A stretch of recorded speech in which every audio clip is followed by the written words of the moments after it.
Les violences qui ont eu lieu en Guinée au lendemain de la présidentielle du 18 octobre ont fait 21 morts, selon un bilan publié par le gouvernement. 21 personnes ont été tuées depuis lundi dans les violences post-électorales, dont des policiers alors que l'opposition évoquait au moins 27 morts. Le gouvernement guinéen a par ailleurs indiqué que plus de 240 personnes avaient été interpellées à travers le pays depuis 8 jours. Nous en sommes à 243 cas d'interpellation pour infractions diverses. Ce ne sont pas de simples délits qu'ils commettent, mais des cas avérés de scènes criminelles savamment et préalablement programmés pour ternir l'image de marque des institutions de l'État, a dit le ministre de la Justice, Mori Doumbouya.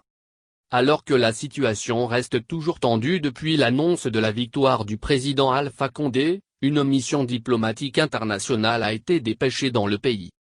Sans trop d'avancées, les émissaires de l'ONU, de l'Union africaine, UA, et de la Communauté des États de l'Afrique de l'Ouest, CEDEAO, ont d'ores et déjà rencontré des ministres, la CENI mais aussi le chef de l'opposition Cellou Dalein Diallo qui dit ne rien attendre d'eux.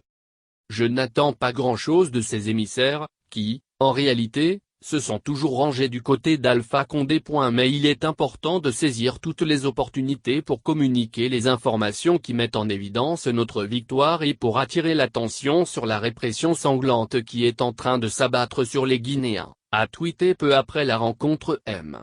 Diallo.